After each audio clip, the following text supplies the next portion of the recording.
Good morning, students. Now we will continue the next part of this chapter, industrialization. Okay, this is chapter 9, the industrial revolution. The next part is canals and railways. सबसे पहले हम canals के constructions के बारे में पढ़ेंगे.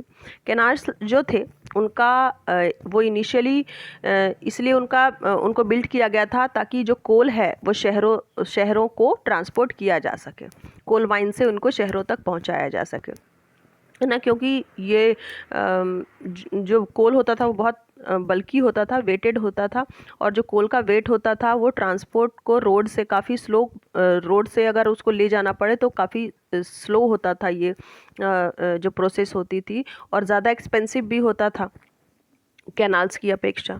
तो जो पहला इंग्लिश कैनाल था वॉर्सली कैनाल, इसे 1761 में जेम्स ब्रिंडले ने बिल्ड किया था.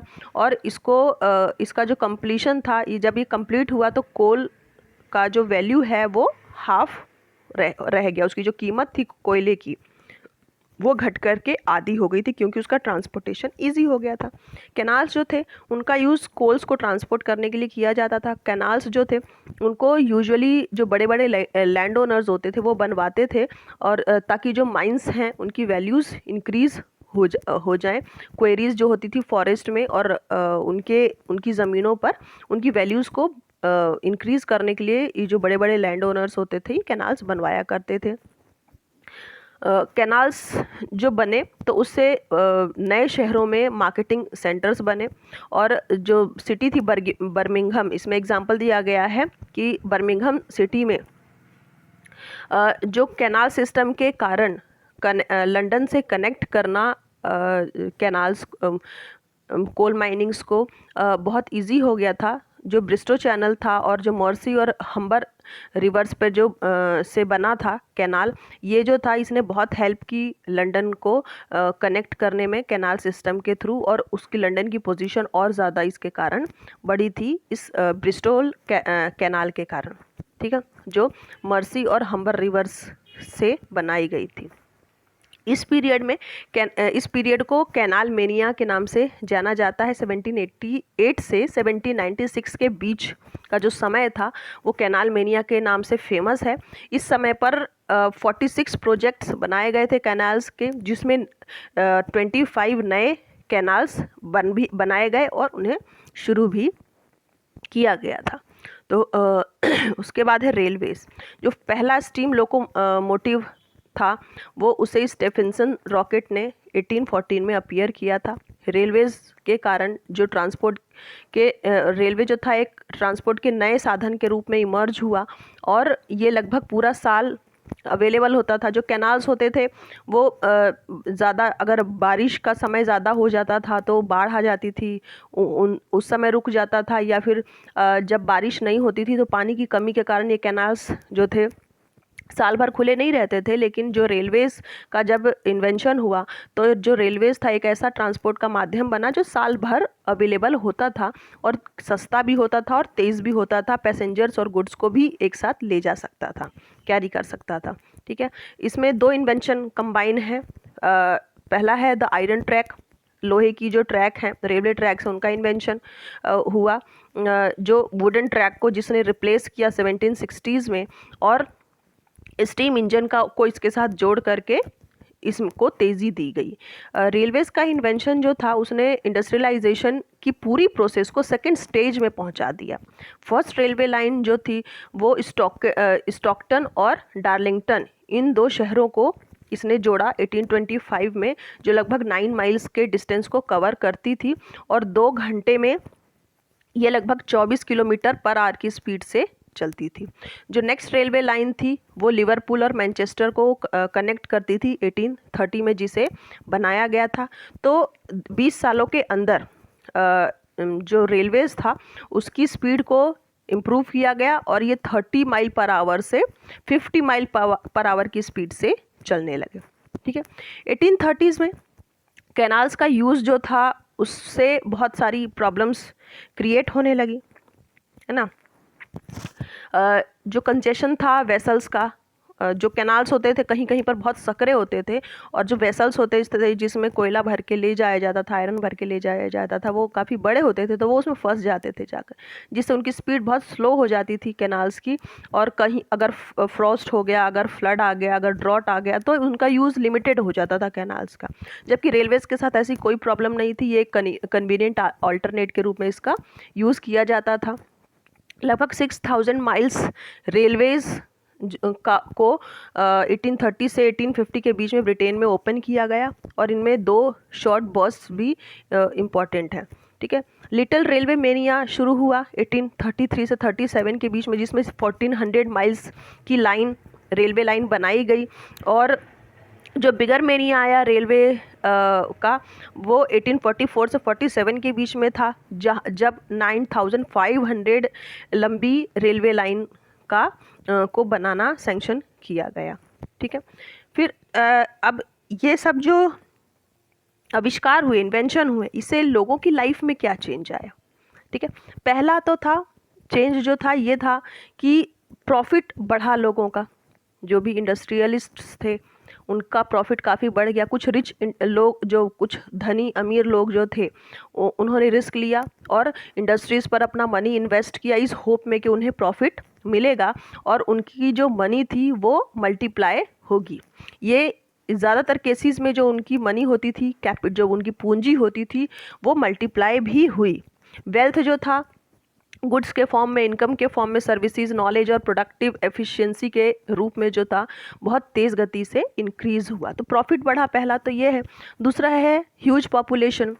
इंग्लैंड में शहरों की संख्या बढ़ी, जिसमें पॉपुलेशन 50,000 से भी ऊपर हो गया एक शहर का, है ना। 1750 से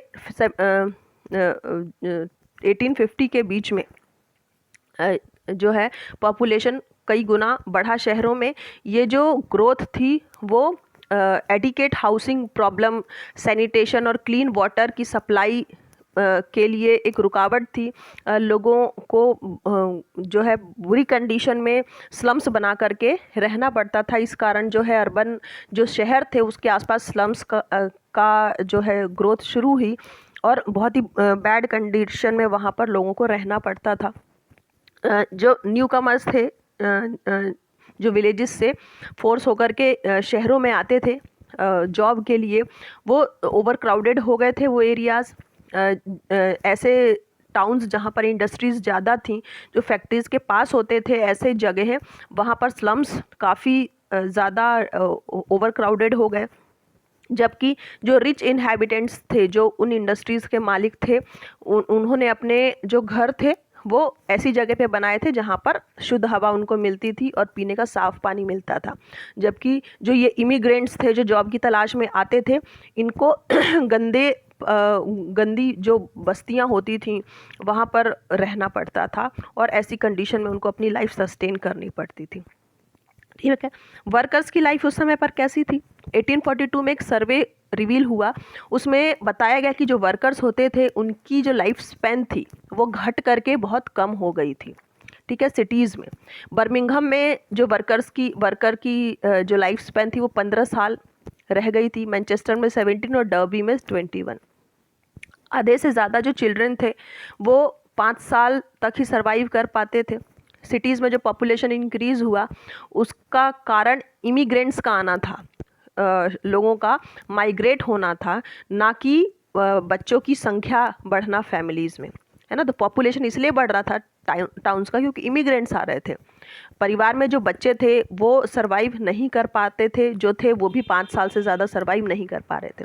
जो डेथ थे, जो ये मौतें होती थी, उनका प्राइमरी रीज़न एपिडेमिक या डिजीज़ होता था जो वाटर पॉल्यूशन से बढ़ता था, जैसे कॉलेरा है, टाइफाइड है, और या फिर एयर पॉल्यूशन से होता था, जैसे ट्यूबरक्लोसिस जैसी बीमारी फैल जाती थी। तो 31,000 से ज़्यादा लोग जो हैं कॉलेरा के कारण मारे गए थे 1832 में।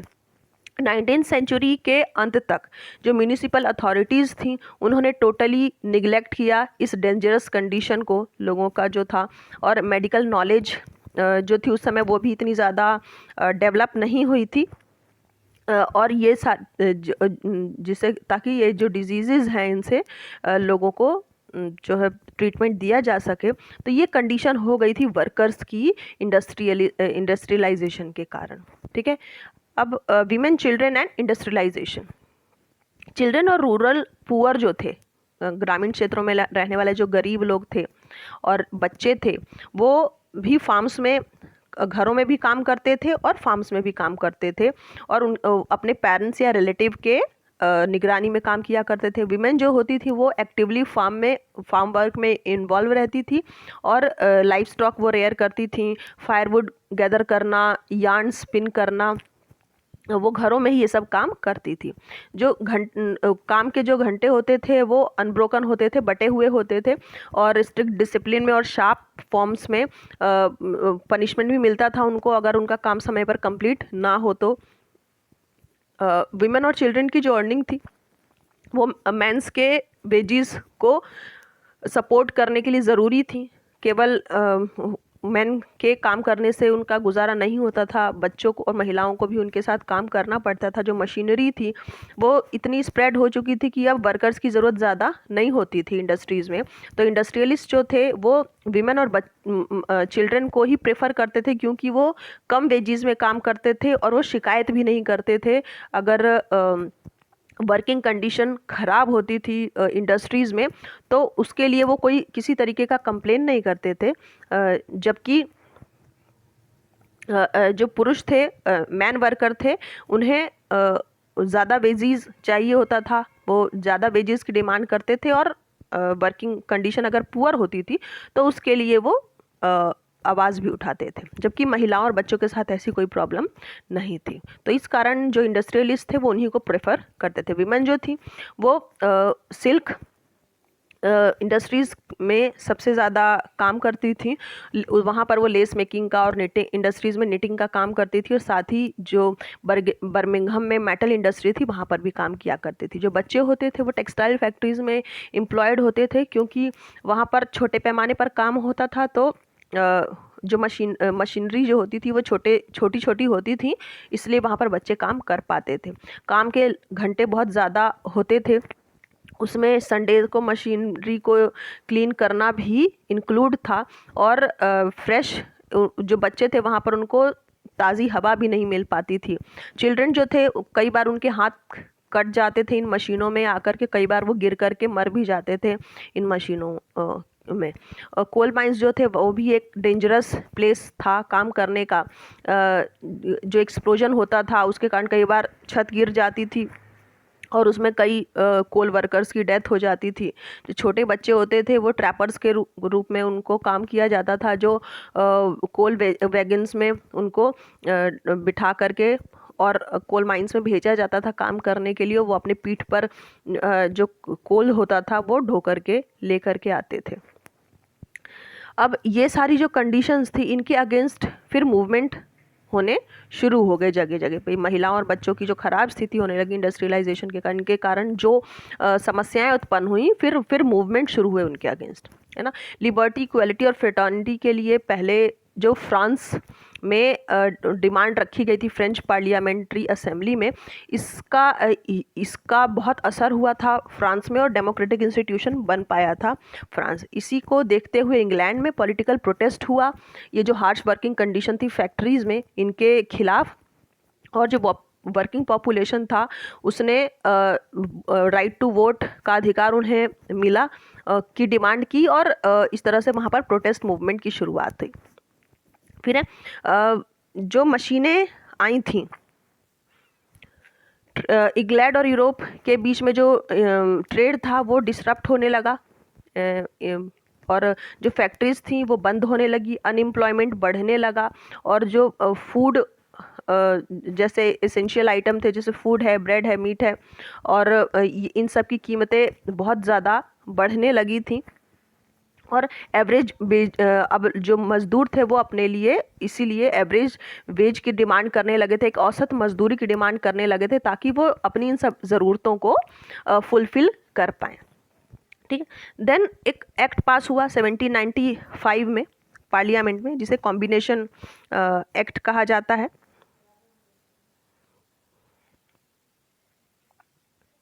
सॉरी, 1795 में इंग्लैंड की पार्लियामेंट में एक एक्ट पास हुआ, दो कॉम्बिनेशन एक्ट पास हुए,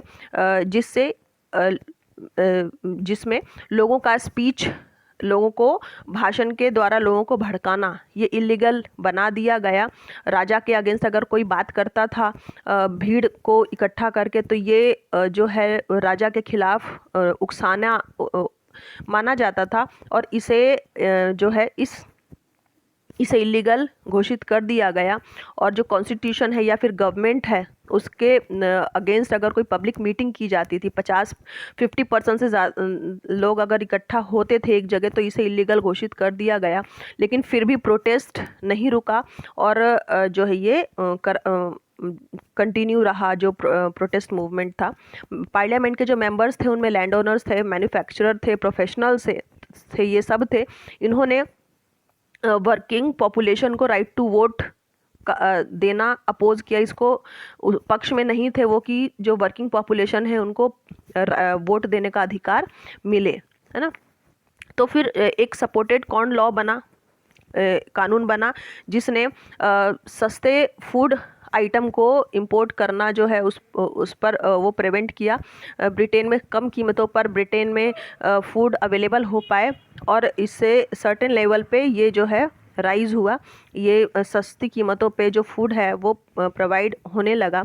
जो वर्कर्स थे वो फ्लडेड ऐसे टाउन्स में रहने लगे जहाँ पर फैक्ट्रीज होती थी, वहाँ पर वर्कर्स की संख्या जो है बढ़ने लगी, और वहाँ पर लोगों ने अपना फ्रस्ट्रेशन और एंगर दिखाना शुरू किया, और एक के बाद एक वहाँ पर बहुत सारे प्रोटेस्ट हुए, बहुत सारे मूवमेंट्स हुए। फिर है एनक्लोजर मूवमेंट जो था। एनक्लोजर मूवमेंट क्या था?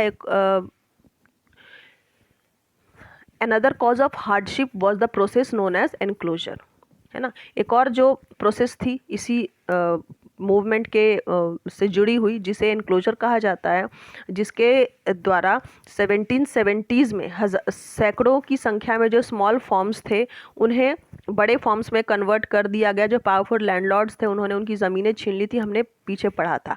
तो जो गरीब ग्रामीण परिवार थे, गांव में रहने वाले जो परिवार थे, इससे उनको काफ़ी अफेक्टेड हुए उससे, और उन्हें इंडस्ट्रियल वर्क में के लिए फोर्स होना पड़ा। लेकिन जो इंट्रोडक्शन थी मशीन्स की कॉटन इंडस्ट्री में, इससे हज़ारों की संख्या में जो हैंडलूम वूवर्स थे वो गरीबी का शिकार होने लगे, उनसे उनका काम छीन गया, क्योंकि हाथ से बनाए हुए जो कपड़ा क्लॉथ होता था उसकी कीमत और उसका जो क्वालिटी होती थी उसमें काफ़ी अंतर होता था, इसलिए लोग मशीन मेड क्लोथ्स को ही ज़्यादा खरीदते थे। तो अब इस तरह से जो हैंडलूम वीवर्स थे उनकी स्थिति ख़राब होने लगी, और उनका जो लेबर था बहुत स्लो था, और मशीन से वो कम्पीट नहीं कर पाए। 1790s से ये जो वीवर्स थे इन्होंने एक लीगल मिनिमम वेज की डिमांड करना शुरू किया, जिसे पार्लियामेंट ने रिफ्यूज़ कर दिया। फिर वो स्ट्राइक पर गए, और उन्होंने फोर्स लगाया, बहुत पूरी कोशिश की डिस्पर्स करने की, और डिस्पर्शन में ही जो लैंकेशायर में जो एक शहर था, वहाँ पर जो कॉटन वीवर्स थे उन्होंने पावर लूम्स को डिस्ट्रॉय करना शुरू कर दिया। मशीन जो फैक्ट्रीज़ में पावर लूम्स लगे हुए थे, क्योंकि उनका मानना था कि इन्हीं मशीनों के कारण ही जो है उनसे उनका रोज़गार छीना है, और वो बेरोज़गार हो गए हैं। ठीक है। फिर है एक्ट बाय पीपल। लोगों ने इन लॉज के लिए क्या एक्ट किया? Croppers of Yorkshire destroyed shearing frames that threatened their livelihood, है ना। तो यॉर्कशायर जो शहर था, वहाँ के जो लोग थे उन्होंने जो फ्रेम होते थे जिसमें कपड़ा बुना जाता था उसको उन्होंने तोड़ दिया, क्योंकि उनको मानना था कि इसके कारण ही उनका जो है लिवलीहुड उनसे छीना है। तो जो ट्रेडिशनली शियर्ड शीप थे वो हाथ से बनाए जाते थे। तो 1830s के दौरान जो ये रियॉट्स हुए, ये जो दंगे हुए, इसमें जो फ्रेम्स डिस्ट्रॉय किए गए थे, थ्रेशिंग मशीन्स के को भी डिस्ट्रॉय किया जाने लगा इस समय पर। और उस समय फिर नई थ्रेशिंग मशीन्स आना उनके जॉब के लिए ये थ्रेटन था। ल्यूडिज़म जो एक वेल नोन प्रोटेस्ट मूवमेंट के है, उसको वर्कर्स के राइट के लिए लड़ा गया था, वर्कर्स के अधिकारों के लिए लड़ा गया था, जो नए मशीनों के आने से अफेक्टेड हुए थे 1811 से 1817 के बीच में। और इसे जनरल नेड लड ने स्टार्ट किया था। मिनिमम वेजेस और वेजेस, वुमेन और चिल्ड्रन के वेजेस पर जो कंट्रोल था, और ऐसे लोग जिनकी जॉब्स उनसे छूट गई थी बिकॉज ऑफ इंडस्ट्रियलाइजेशन, और ट्रेड यूनियन बनाने का राइट के लिए जो ये इन सब डिमांड्स को लेकर के ये मूवमेंट किया गया था, जिसे जनरल नेड लड ने शुरू किया था। तो पीटरलू मसायकर ने इसी क्रम में जो है अगला एक मूवमेंट है, वो पीटरलू मसायकर के नाम से जाना जाता है। अगस्त 1819 में लगभग 80,000 वर्किंग क्लास पीपल जो थे वो पीसफुली इकट्ठा हुए सेंट पीटर्स फील्ड मैनचेस्टर में, और उन्होंने डेमोक्रेटिक राइट की डिमांड की। पॉलिटिकल ऑर्गेनाइजेशंस थे, लेकिन उन्हें आयरन हैंड से क्रश कर दिया गया गवर्नमेंट के थ्रू, और इसे ही पीटरलू मसायकर के नाम से जाना जाता है।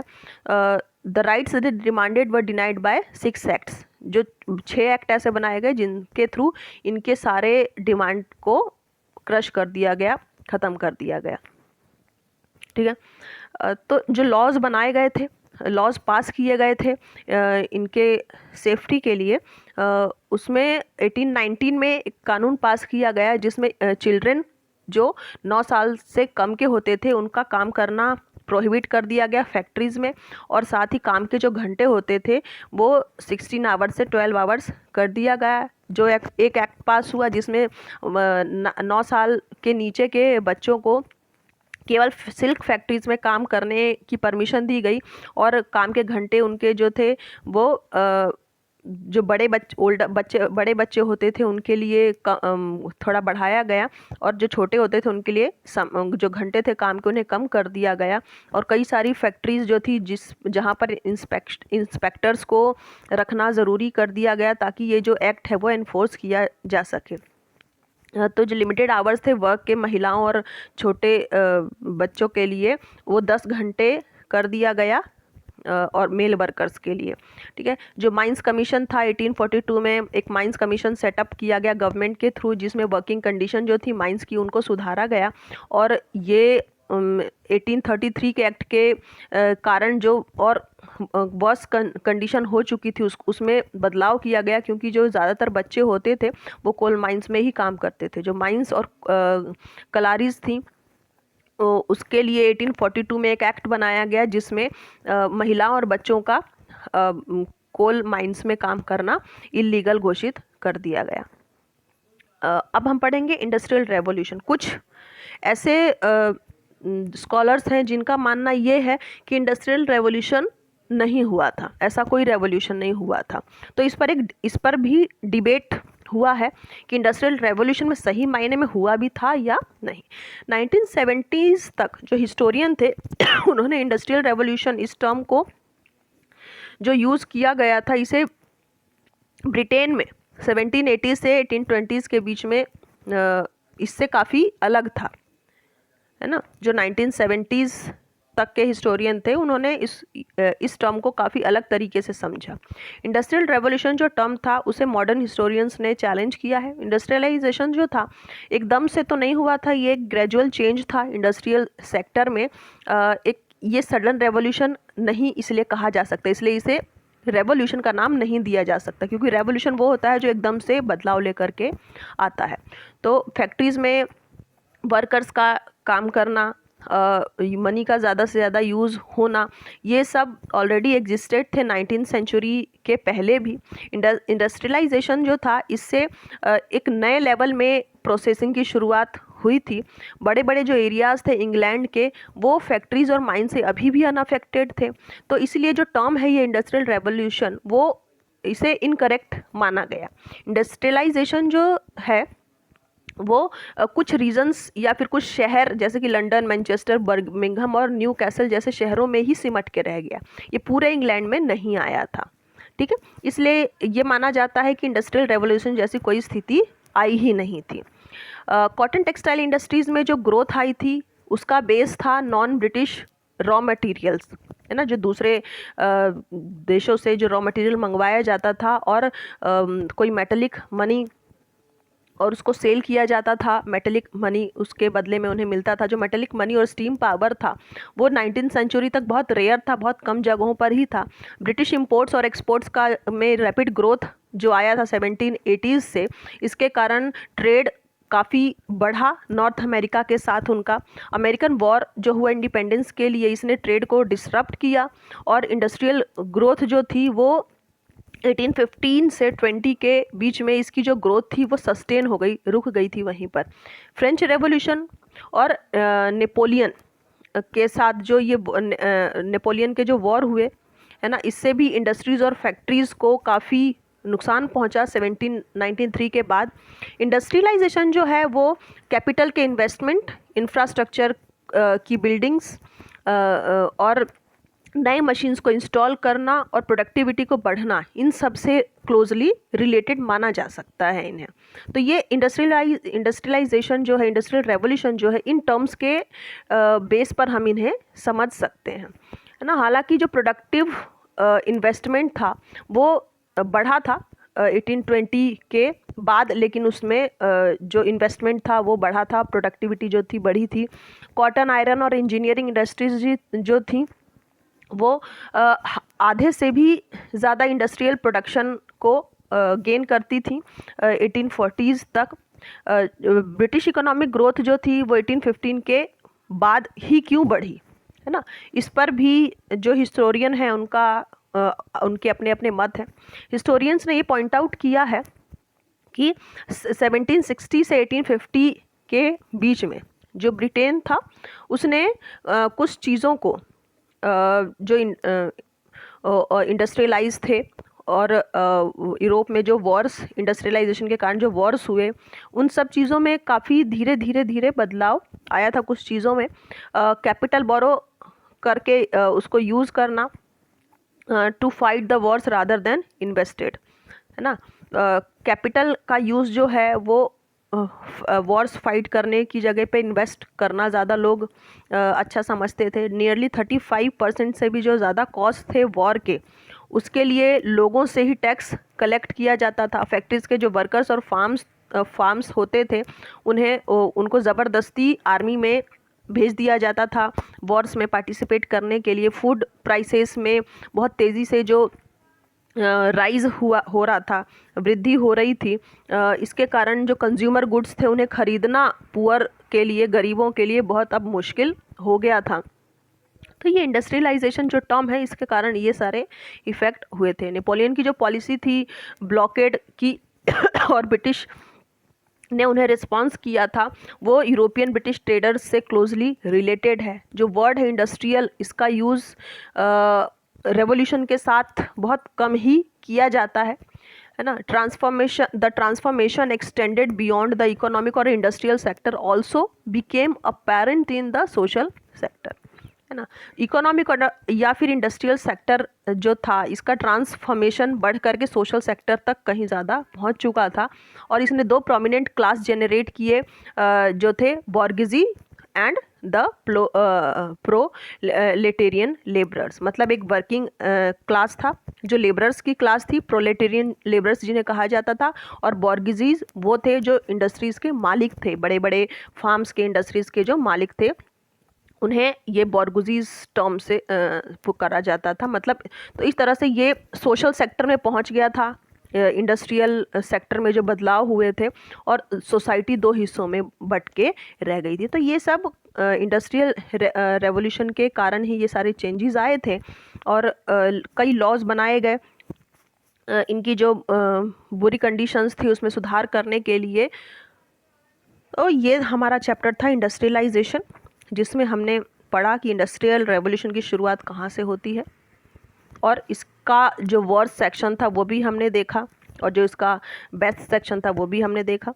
तो इस चैप्टर के जो दोनों पार्ट्स हैं उन्हें बहुत ध्यान से सुनिए, रीड कीजिए अच्छे से, उसके बाद इसके क्वेश्चन आंसर्स करेंगे। Okay, till then good bye, take care.